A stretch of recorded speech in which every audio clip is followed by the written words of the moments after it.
Hello, everyone. In this episode, I'm fortunate enough to sit down with one of the most talented writers on the planet right now. I can't believe I'm fortunate enough to put this chat together. The amazing David Hemingson. Recently, a film came out. You may have heard of it, The Holdovers, probably one of my favorite films of the year. And I cannot believe I get to sit down with David while the film is coming out. He's so immensely busy, and he's actually taking the time to chat with someone like me, which just shows what a legend he is. He's around doing the award circuit, and he still took the time to fit me into his busy schedule, which means more than words can say. David, thank you so much for taking the time to chat with me, My sir. How are you pleasure. doing today?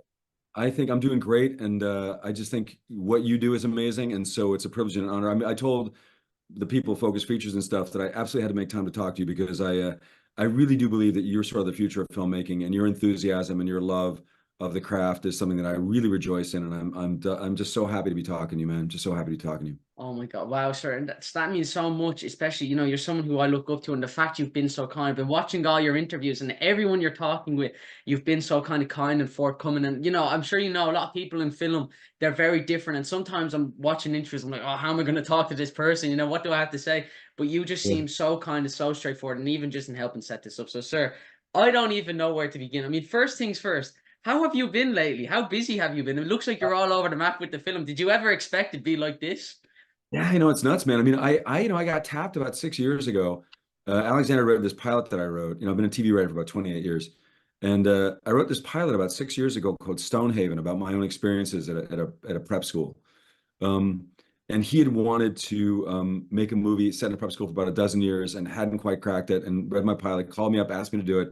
So when we got into it, I did it on spec. And when I got into it about 6 years ago, you know, it was it was something that it was thrilled because I'm like yourself, a huge cinephile.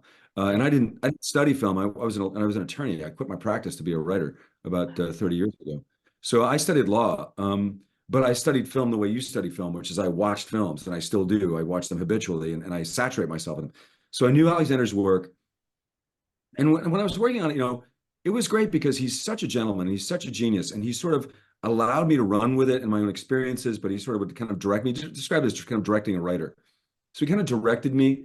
But I had no idea that we would end up with the sort of love that people have manifested, for which I'm deeply grateful because it's such a personal movie and it's such a kind of a memory play for me, and it's a love story. So I just am deeply gratified that people seem to like the film and seem to find some emotional traction in the movie. You know what I'm saying? But to answer your question, it's a very long way of saying I had no idea that we would get 5 Oscar nominations and 7 BAFTA nominations, and it was just crazy, crazy. Well, wow, you absolutely deserve it. Yeah, it's been amazing. I think seeing how the film is connected with people all over the world. For me, I got to go see it with my family, and both of my parents are deaf, which is kind of why Uh-huh. film is such a special thing to us because it's a visual medium. We Yeah, can connect over film, so everything came with subtitles. So we would watch Tarkovsky and Bergman, and all types of sure. foreign cinema. So we kind of often go to the cinema. That's our thing. And seeing the holdovers with my family, I remember I went into it and I didn't know what to expect, but there is such an emotional core to it, and I think it is a film about connection in a lot of ways. And I think Yeah. a lot of filmmaking is an act of connection. It's building empathy. If Mhm. your favorite film in the world is the film you connected with the most, so what was Yeah. it like for you as a writer trying to build that connection and insert that heart? Was there a formula to it, or were you just really writing from such a personal place? That's a great question. Nobody's asked me that question. There are two. Stephen King describes two types of writers. They call them plotters and pantsers, right? People who plot things out, who are sort of like, legal pad, lay it all out, and then pantsers, people who fly by the seat of their pants and sort of like sit down and write the screenplay. I'm very much a plotter because I was raised and educated as an attorney. Yeah. So, so I try to combine that proclivity or that skill set with my love of cinema. So when I think about a story, I kind of go, this is the way it's going to be. Here are the material turns. Like not as much a formula as much as like, what story am I trying to tell? Like, um, David Mamet, this is a corruption of Mamet's story. I think he had four kind of criteria that he approached when he writes. David Mamet, I think, is one of the greatest writers in the history of cinema and in the history of drama of the 20th century. But he kind of says, this is a corruption of his criteria. Let's just use the male pronoun for the sake of this description, okay? Yeah. Who is the protagonist? Who is he? You know, what does he want? What happens if he doesn't get it? You know, so I always start there. I go, okay, who's the protagonist? And in the holdovers, the protagonist is ostensibly the kid in a way, but it's also Paul, and then I kind of created this third character, Mary. So there's kind of a matrix of protagonists, like it's kind of a Yeah. three-hander, all of whom want different things, and all of whom, in encountering the other people, kind of their goals change and their understanding changes, and the reality of their life going forward changes. But what do they want? Well, they want kind of different things when we start, right? Um, and what happens if they don't get it? Well, in terms of Angus, if he doesn't get kicked out, and Paul has to kind of stay on top of these kids, or he's going to get fired. And Mary is just awash in grief, and she may be stuck in purgatory forever. So I was thinking those terms. Okay, so that's what I thought initially. So here are the people, here are the problems, and then how do I use them in interplay of character and plot to help both amplify those problems, separate out those problems, understand them with greater clarity, and then reconcile them. Does that make any Yeah. sense? Hopefully. Absolutely, Yeah. yeah. And I think you can see that because, you kind of spend time with each of these characters. And I love hearing you talk about kind of the trinity of main characters because I never looked at it that way. I kind of just considered them all equally important. But it's really fascinating. Yeah. So you actually sat down and wanted to give each of them their own attributes and give them each their own thing. That's brilliant. Absolutely. Yeah, you got to, man. Because here's the thing. If you short shrift any one of those characters, the film's going to feel false. And the one thing that Alexander Payne taught me, and he's transformed me as a writer in a variety of ways, but one of the things he taught me that was so valuable to me was, do I believe it? I mean, there's a litmus test. Like, it's all willing suspension of disbelief. As you know, you're a cinephile. You and your Yeah, folks, you sit down, you watch something, and you mentioned Bergman, or David Lean or whatever. And the whole thing is willing suspension of disbelief. Like, am I immersed in this world? Right? Now, the world can be as blown out as something like Dune, or as small, ordinary as something like, a small Bergman picture, or the yeah, 400 Blows, which is a masterpiece. But whatever world you're in, are you sort of enraptured by that world because of the integrity and the internal consistency of what the filmmaker and the writer are trying to do, right? So it's really all about, do I believe it? It's always about, do I believe it? And that goes to the screenwriting. As I'm writing the movie, I'm like thinking to myself, okay, well, this is set in 1970. Certainly my personal experience is probably closest to Angus, second closest to Paul, and Mary's personal experience, although I base her very much on my mother. I haven't lived the life of a Black woman in 1970, so I really had to create space because it wasn't my lived experience for the wow. act. What I could do was I could mine the emotions that I felt about my mother, about losing my mother, and kind of do a thought experiment and apply it to her. So the question became, for each of these characters, all of whom are different than me to a greater or lesser extent, how believable are their emotions? How believable are their reactions? How believable are their arcs? And I think as long as you're applying yourself to that emotional matrix, you're doing your work as a writer, and hopefully you succeed with your director and your actor in accomplishing that and creating that willing suspension of disbelief. But it's all about, do I believe it? Because if I believe it, you'll believe it. And if Yeah, you believe it, we have the magic, right? That's how it yeah. works. And do you have to be rigorous in that, saying, no, that's not believable? What's that process like? Is there a formula, or is it just really going with your heart and saying, I believe that, or that could use a bit more work? Do you have to be kind of heartless when you're trying to make it believable? Regardless, as the old adage is, like, drown your babies, just drown the things you love the most. It's like there's scenes. The movie would have been 3 hours long if we'd included all the scenes that and even stuff that I included, and even some great stuff. And in the actual official screenplay, I didn't know this, but his focus was like, just make it as close to the movie as possible. I could have put in that screenplay could have been 150 pages because I could have put all the old scenes in. Yeah. Some deleted scenes are on the DVD, which is cool. Oh, But deadly. yeah, but you gotta be heartless, man. You gotta ask yourself the question, like, no matter how much you might love a turn of phrase, no matter how much you might love a moment, you have to ask yourself, does it serve the character and does it serve the greater arc of the film? And if it Yeah. doesn't serve the character, it doesn't serve the greater arc, you got to kill it. Now, the great news is, and I discovered this the hard way, and I advocate this for all you young writers out there, nothing is ever dead. Yeah. If you take if you take a scene from this film and it never makes it in, I just put it in a file, and sometimes I revisit that emotional arc, and I go, the arc of that scene might be might be an escalation, a progressive complication in another movie with different characters. It might be the spark of another movie entirely, that scene.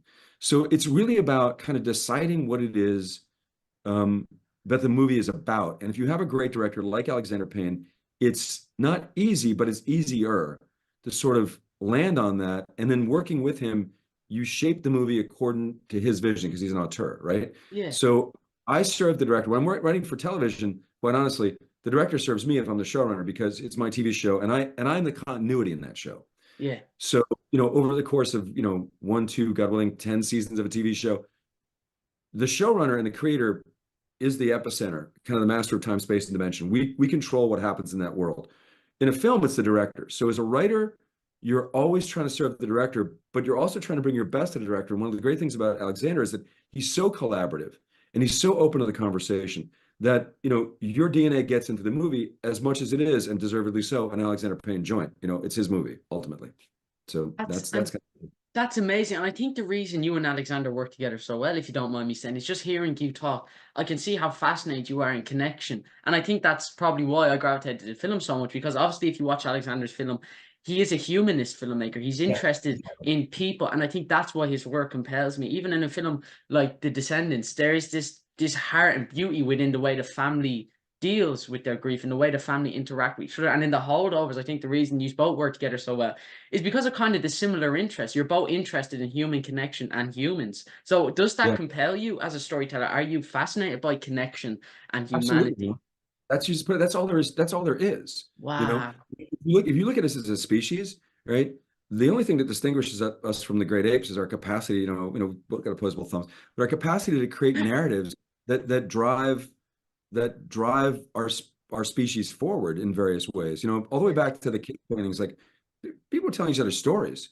You know, there's a great film professor, I think it's at USC. It's a guy named Howard Suber, who was a professor of Alexander's, and he's turned me on to his work, much like the work of McKendrick in terms of, you know, on filmmaking, or Sidney Lumet's great book, Making Movies. Like it's about the personal connection. It's about how we relate to each other, and everything else. And there are technical components.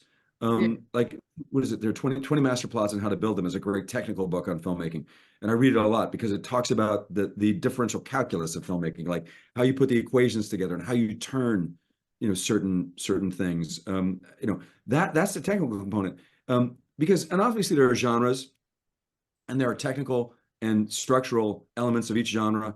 But what all genres share is they're ultimately humans. Even horror films, you know, are the human experience, but just blown out in a different way than comedy. I honestly think horror films and comedy are opposite sides of the same coin because they follow the same rules, you know, like they're like a joke. The concept of a joke is I set you up, right? I reinforce the concept and I hit you with a punchline, right? The concept of a horror film, the fundamental engine of a horror film is I set you up with something that makes you nervous. I create basically, I relieve the jeopardy in a false way, and I hit you hard with something you didn't expect. It's the same as the structure as a joke, right? So these are all human impulses in our brains, and they all relate to whether or not, you know, are we terrified of our circumstances? What's our shameful secret? Are we threatened by someone? Are we in love with someone? It's all the human experience. It's just how you define it. And if you come at it from a humanist standpoint and from a character standpoint, you can add richness and depth to any genre. It's all about understanding character at its core, I think. And I think you can absolutely see that in the Holdovers, because it's funny, we talk about connection, and then, you know, I think it circles back to being believable. Our three main characters are unlike each. Literally, it's like you took the three people who were least like each other at all, and then you managed to build that believable connection. You know, you're never watching this and thinking it feels forced, and so there is just that pure, unfiltered kind of connection. When you found out you were going to be doing it with Alexander, did you find yourself, I was going to ask you, but hearing you talk, I'm thinking now maybe you didn't, but did you find yourself writing it the way he makes his films? Does that make sense? Writing it like an Alexander Payne film? I'm a professional writer, which means like my writer's block is over when the visa bill is due. You know? I write for a living, man. So only a fool would approach a cultural luminary. And I do believe Alexander is like a national treasure. Oh, like he's I think unreal. He's brilliant. The Mark Twain Prize. I swear to you, I think he is one of America's great. He's easily one of America's greatest living filmmakers. I'm gonna tell him we're best friends when I try and interview him. So just go along with it if he says anything. I'm gonna reach out to him and tell him he's got to talk to you. Oh my God, dude. Oh, dude, imagine. Because you are the future. But you know, yes, to answer your question, but the thing is, like, you know, it's really one of these things. Like, I was such a slobbering fanboy, man, when I went into it. You know, just a slobbering fanboy. Like, I'd seen all of his movies, you know, and I love them. And I got this call. I thought I was being pranked by a buddy of mine when he called me, because a buddy of mine had called years ago pretending to be Francis Ford Coppola and got on the phone. Like David Hemingson, Francis Ford Coppola. And I bought it. I was like, oh, really? And he was like, yeah, I'm just curious. Like, are you free? Because I'd be interested in talking to you about a project. And I was like, oh, Mr. Coppola, I'd be Do you happy. want He's to like, do The fuck. Godfather 4? Do you want to do Yeah, the? basically. He's like, fuck you, you're an idiot. Why would Coppola call you? When you want to get a bit? So when Alexander cold called me, I didn't know he was going to call. I thought it was a prank, and I just saw the Omaha area code. That's why I didn't hang up on him, because I thought it was Wow. my buddy Bob just jerking my chain, you know. So that was what was going on there. But the truth of the matter is that I absolutely studied his work. I knew his work and I knew his rhythm, but I knew my rhythm. Yeah. And because I came up as a comedy writer, I don't see myself exclusively as a comedy writer because I've done drama and comedy and writing things. But I see the world fundamentally from kind of through a comedic lens Yeah. because I think the child had a very rough childhood. So I think comedy and specific things like, Steve Martin, Monty Python, Robert Klein, Robin Williams, George Carlin, Richard Pryor, those Yeah. comics gave me a coping mechanism. So I kind of see things through a comedic lens. So a combination of his essential kind of tone and my tone, which is very close, the Venn diagram is very close. Yeah. Um, I knew these work and I knew that I could bring to his work what I did because they were cousins. And so I absolutely did study his work. But also for me, it was sort of like being a session musician. And I'll say, yeah, a very veteran session musician, like a Jimmy Page, but like getting tapped to play with the Beatles. It was sort of like, you're good at what you do and you've played for a long time, but all of a sudden it's like, hey, come join Led Zeppelin. That's kind of how I felt. And so Yeah. I got to play with this because I'm a huge music fan. I got to play with like this band. I feel like I was being asked to join a band that I've been worshiping and following for years, which was Wow. great. Like that Filipino guy who sings for Journey now. Uh, Wow.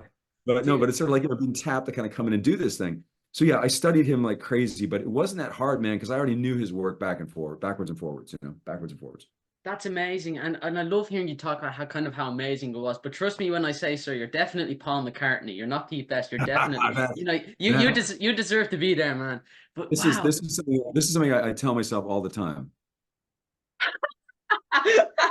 What? No way, man. See, we're Because just on the same wavelength. That's it's exactly, unreal. I love McCartney. I'm a huge Beatles fan, but I love McCartney because I know a lot about the Beatles. I'm one of these slobbering, in my 50s, so I'm the slobbering fanboy of the Beatles. I kind of grew up with their music. But one of the things I love about McCartney, and it's just as an artist, I gravitate toward it, is he was relentless. He kept that band together. He was relentless. And you may look at his stuff after the Beatles, and certainly no one's, oeuvre is flawless. I mean, he's got stuff you might go, I'm not crazy about that song or this album or that album. Yeah. But he just keeps at it, and he's a relentless perfectionist, and he never stops creating. And I felt like I had to bring that energy when I was working with Alexander because, his game is so high and he does make a lot of movies. So I knew that I couldn't put a foot wrong. My goal was not to put a foot wrong. My goal was to run toward it as much as I could and to Wow. honor and respect him with the best thing I could possibly produce for him. And sir, I just want to say, I think you absolutely pulled that off. The film, I think, is absolutely stunning. Do you think you'll work with Alexander again in the future? Is that something you'd be Oh yeah. interested? Yeah. We're working on Yeah. a movie right now, writing a Western together. We're co-writing a Western. You're not doing a It's Western, are you for real? yeah, we're writing a Western set in 1886 in Nebraska. We got a big chunk of pages and we're just working it. I mean, it's going to depend on his schedule. Yeah. It's going to depend on what he wants to do next. I probably have a TV show going pretty soon. I've got other movies that I'm working on, but my first priority is now and will always be Alexander Payne. If I had one person to work with for the rest of my life, it would be Alexander Payne. But because of the nature of Hollywood and the nature of mortgages and gas bills, And we visas. visa bills.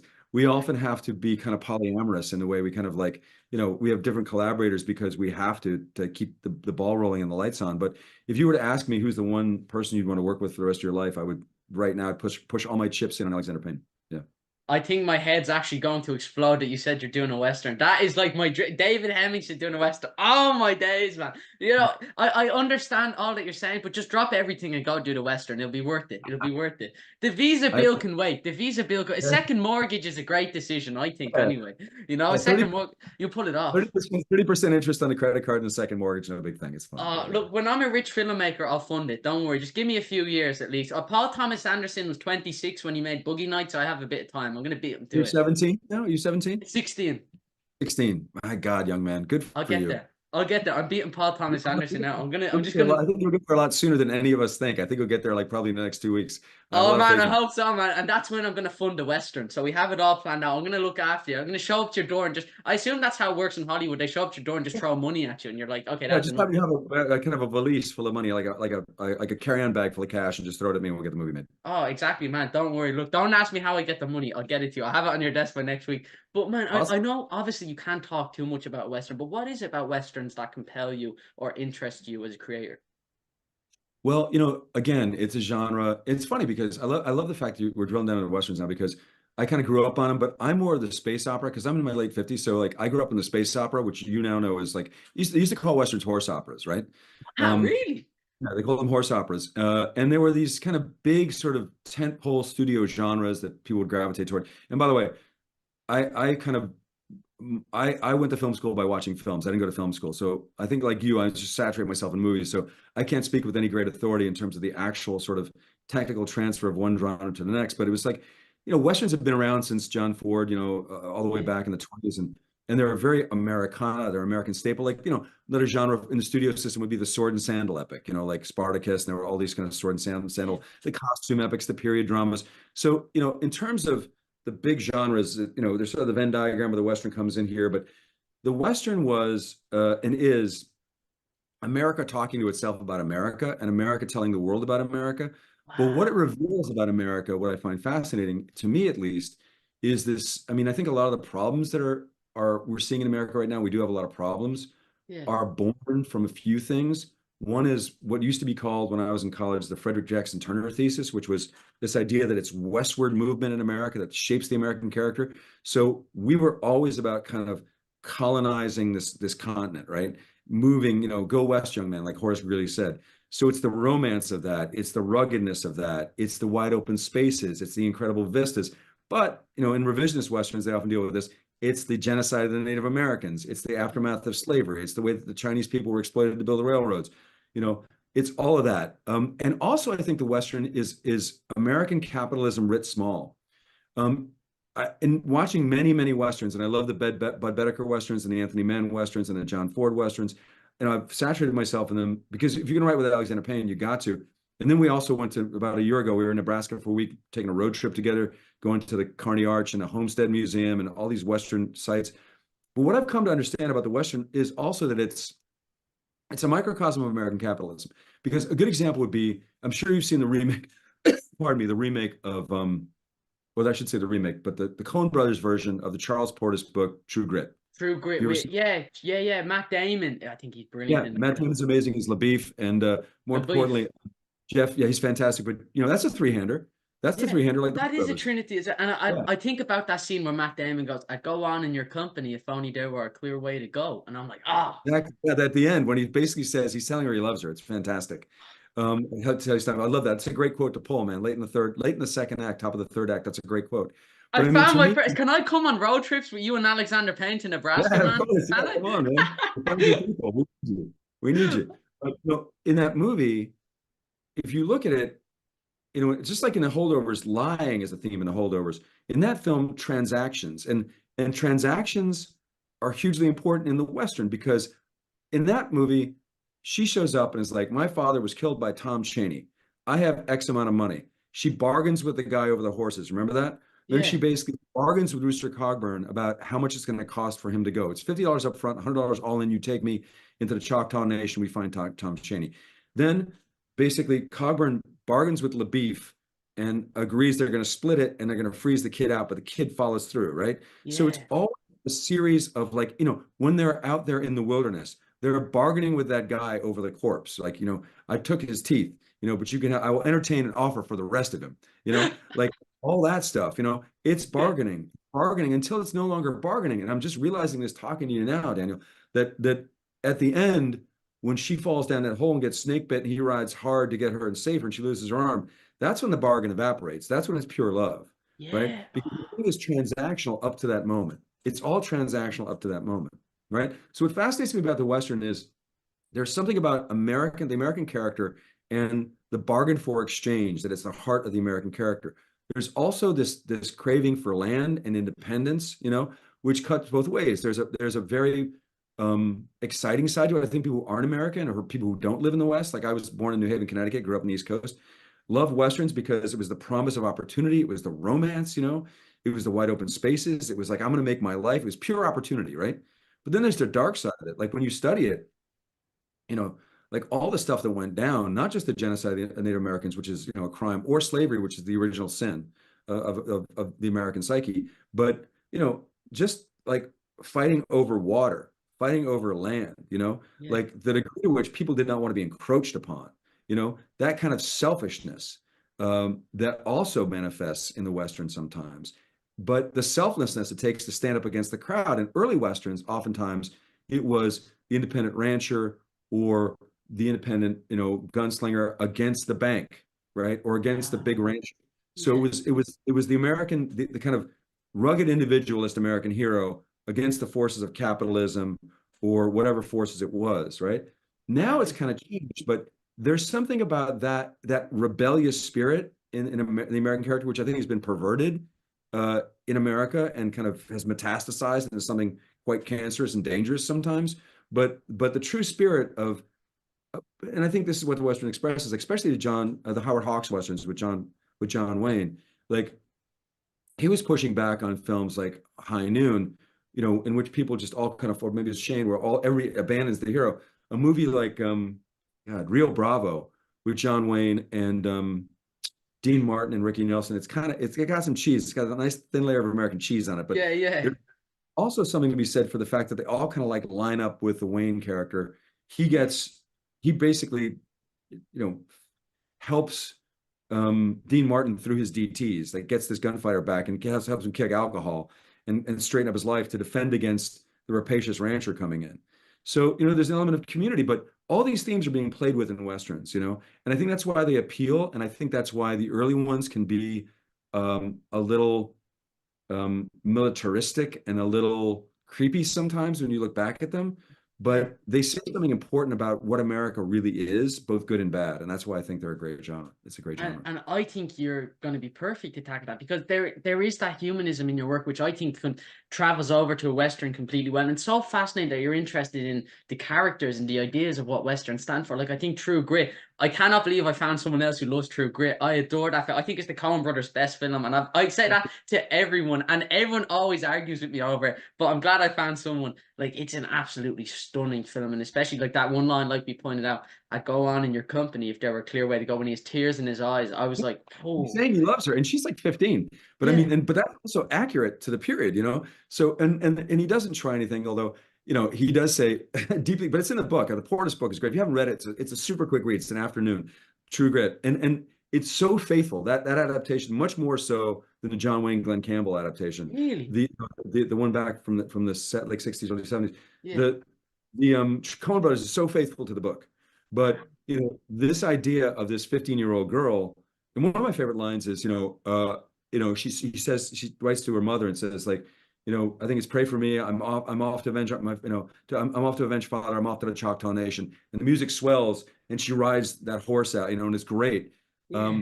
It's just sort of like, that's sort of the essence of the Western too. Like, you know, I'm off to avenge my father. I'm off to the Choctaw Nation. This And largeness of it, it's just like, it yeah, is sweeping. It is cinema in a lot of yeah, ways. Like, when you watch a Western, you're like, oh, like you almost feel the air being removed from your throat. And then also like True Grit style as well. Then it's the character. Like I love that scene at the start where Matt Damon was like, and I thought about stealing a kiss while you were sleeping. If we're not, you were so ugly. And it was yeah. it's very But she's also like grinding on him. It's like she looks him up and down. And she's like, I didn't know they allowed clowns in this boarding house. Like she's like totally like, you know, because the great thing about LaBeef, when he shows the badge to her, it's great because he's like, he looks away and he kind of goes, Texas Ranger, like that, you know? That's the coolest thing you've ever seen, you know? Oh, I mean, oh, he's such a twat in some respects than that, you know? But it's so great because he's, you know, he redeems himself. Like you said, I go on if I, you know, if I could find a way. Like you see him, he basically falls in love with her and does all the right things for all the right reasons. Just like ultimately Rooster does all the right things for all the right reasons. yeah. After constantly saying throughout, I bow out, you know, like Yeah, yeah. um, But but no, they're I think complex characters. yeah, That's what it's yeah, about.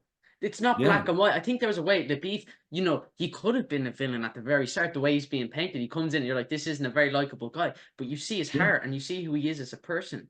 And yeah. it is one of the most profound, I think, westerns I've ever seen. So I think obviously it's fascinating to hear what interests you. Do you think you'd make a more humanist western? Is that Absolutely. yeah? Alexander Wow. Payne movie, man. I can't go into details because I've been sworn to secrecy, but Yeah. I'll tell you one thing. God willing, we get it up and running. I'm sure you'll be doing this if you're not in film school, and if you are in film school, I hope you keep doing this.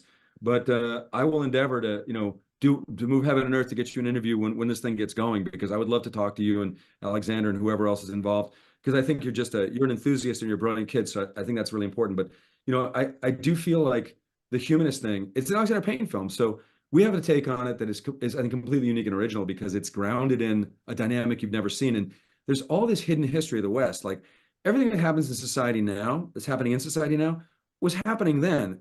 All the different people, the kind of the the rich tapestry of human life, of people of every shape and size and proclivity, those people all existed in the West, just as they exist now. So Yeah. why aren't we seeing the humanist perspective? And that's what Alexander and I aim to bring to the movie.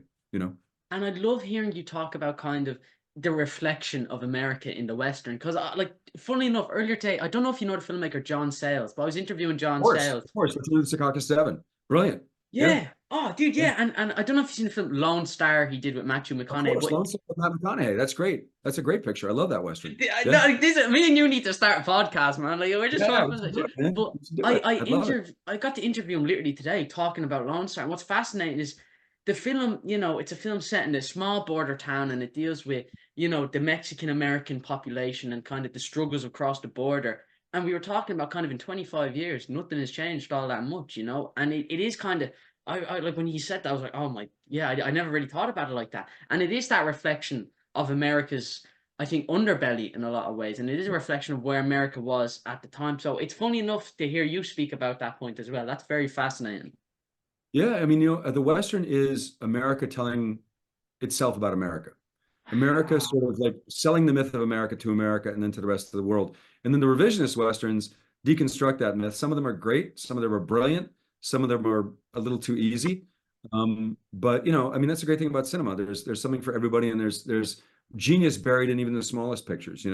I think First Cow by was it Kelly Reichardt? Kelly Reichardt, yeah, Kelly Reichardt. She's brilliant, and that movie's brilliant, and that's a Yeah. different version of Western. So I love the James Stewart Westerns, Winchester 73. I love Ride the High Country. That's a great one. Randolph Scott Western. But I mean, it's all in there. It's all character. And just to draft off a point we were making earlier, the Western, honestly, was replaced by the horse opera, was replaced by the space opera. Because if you think about Star Wars, which was the big first breakout, massive, culturally defining, culturally shifting Yeah. science fiction picture, that really is just a Western set in space. I mean, the space opera took over for the horse opera. So all those tropes of individualism, the rugged, like Tatooine, could easily be Monument Valley. Yeah. Yeah. And like I remember there was talks of doing a Boba Fett Western, and I was like, Yeah. yeah. I mean, that's what The Mandalorian is, brother. The Yeah, Mandalorian is a Western. I mean, it's even right down to the sort of at the end they do the sort of production designer, has those beautiful paintings at the end of. Have you seen Mandalorian? Yeah, I've seen it all. There was a show called The Wild Wild West when I was growing up. I saw it in syndication, and it was an hour-long program about the Secret Service. It was later made into a movie by Barry Sonnenfeld, who's a good friend of mine, with Will Smith and Kevin Kline. But it was started as a TV program, and at every act break, they would freeze a shot on screen, and they would do a painting of it, like an old-timey Western painting, and put it into like a mosaic. So as you're going through the hour of television, each sort of act break would be commemorated by a specific painting of a screenshot, basically. And so at Wow. the end, you got a narrative collage of everything that all the material, the biggest moments in the hour, which I thought was brilliant. But even the fact that at the Mandalorian they're doing those production stills or those production paintings at the end, I think is an homage to the Wild Wild West. So that's a space opera. The other thing was a horse opera. The rugged individualism, the undiscovered country, the threat, the alliances, the nobility, all that stuff that you see in A New Hope, the first Star Wars movie, is absolutely just taken directly from the Western. And there's obviously some war movie stuff in there too, Yeah. but there's so much Western in there. It's just great. So I feel like a lot of that stealthed its way into the Star Wars universe, and subsequently, kind of like almost like a diaspora spread out across other science fiction projects. But yeah, the culture of the Western has been kind of co-opted and changed, but the purest form of it is still there, and we want to play with that form. That is absolutely brilliant. Sir, we could talk for absolute hours, but my last and final question, you have places to be, you're a busy man. I'd love to ask you, what advice would you have for anyone looking to become a writer? Who you writer? Well, the first thing is figure out who you love. Are you talking about a screenwriter? Yeah, screenwriter. So, Daniel, clearly you love movies, right? Yeah, yes, so, sir. So write a list of, I'm sure you have a running list of probably the hundreds of films you've seen. Keep a list, make a little note beside the movie why you loved it. Just if it's just a feeling or a scene or a moment or a character. So we learn by studying the greats, right? So you study the great filmmakers and the great actors and the great screenwriters, find what you love, and then figure out the truest version of your story, and think to yourself, well, this is what I want to say. These are the genres that I've loved. How do I make something that, because I think imitation, honestly, sometimes is a great way to get into it. So like the Beatles, for example, who are my favorite band, they started out playing rhythm and blues, Big Bill Broonzy. They also did like the Shirelles, they leaned into Chuck Berry. They leaned into all that, the Elvis stuff, Buddy Holly. They were playing rhythm and blues and rock and roll until they figured out what their sound was like. So understand the sound that you love. Don't be afraid of kind of absorbing the tone of it, and then find your own story and relentlessly write the truth of your specific experience, because the more specific, the more universal. Like think about you and your folks, you know what I'm saying? What an incredible, and your love of cinema and your folks, like what an incredible way in. When I heard that about you, and I knew that about you, I was like, wow, that's the screenplay right there. Wow, really? Yeah, but I think, because it's so unique to you, and the component and the fact that your folks are non-hearing, like to me, and the love and your encouragement. I love the fact you're fighting to get more subtitle films in cinemas. I think that's great. All that stuff is great, but that's the small, personal, beautiful thing, about what you're doing. And even if you were to make something small and personal like that, but then you wanted to jump into whatever genre you wanted to jump in, your way of talking about people, your way of talking about feelings, your way about talking about shameful secrets or nobility, or what you find is funny, or what you find is harrowing.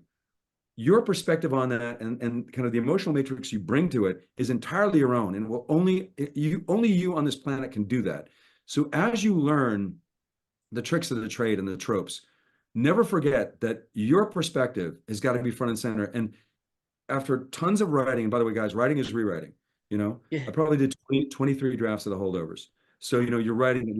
Some were full drafts, some were partial drafts, but, and you learn how to drown your babies, and you learn how to change the narrative. But as you write, you'll understand the tone, and you understand the theme of your film.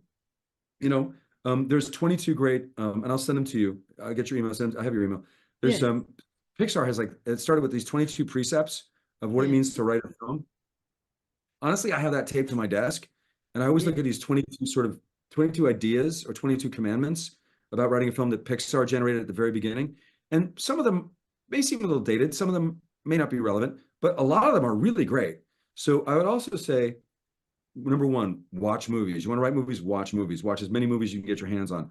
Just note down what you love and why you love it. Then think about your own personal experience. Then just start coming up with stories. They don't have to be perfect, and kind of combine what you've learned from absorbing the sensibilities of other things with your own sensibility and your own experience, and just keep writing, keep writing, keep writing, keep writing, keep writing. And as you do drafts, you'll suddenly see oh my God, this movie's really about this. I thought it was about this. It's really about this. Wow. And the more you understand the thematic undercurrent of your film as you've written and rewritten and rewritten, the better the film is going to be. So, I'm lucky. I'll tell you something, honestly, I quit my legal practice 30 years ago to do what I love, and I haven't really worked a day since. Whenever I think it's hard, I always think my worst day as a writer was better than my best day as a lawyer, because I just, even as a lawyer, writing is rewriting, and I get to do this for a living. So whenever I get frustrated or angry or things don't go my way, I remind myself, I remember I said, Dave, remember when you had a real job? This is a job. This is a job, but this is a job that I love. And if you if you love screenwriting, then you should do it. You should find a way to do it, and just be true to yourself going forward. That's the best advice I can give. You know? Wow. Oh my day. That's honestly, I think some of the best advice I have. Like, I like that. That touched me. Honestly, that's some of the best advice I've had in this channel. And Thank you. sir, I just want to say thank you from the bottom of my heart for taking the time to chat me. This means more than word. Thank you for taking the shot and allowing me to interview you. You know, you have one of the biggest films out in the world right now. From the bottom of my heart, I cannot articulate just how much it means to me.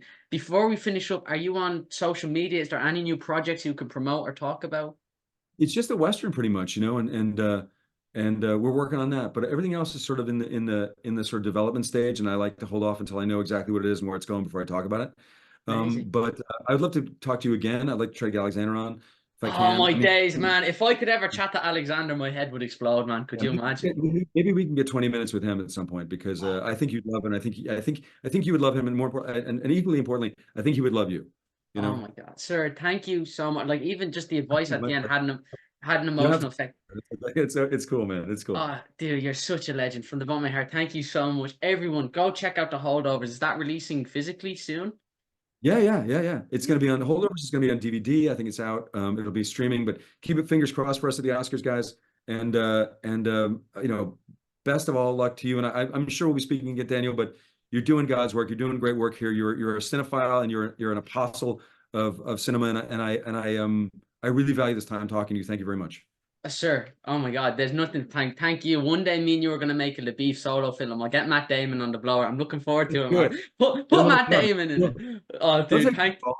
You're up. You're an up and comer. He'll take your call. I have faith. Oh, dude, I hope so, man. Everyone, thank you guys so much for watching. I will see you all in the next video. This has been my interview with one of my heroes, the amazing David Hemingson.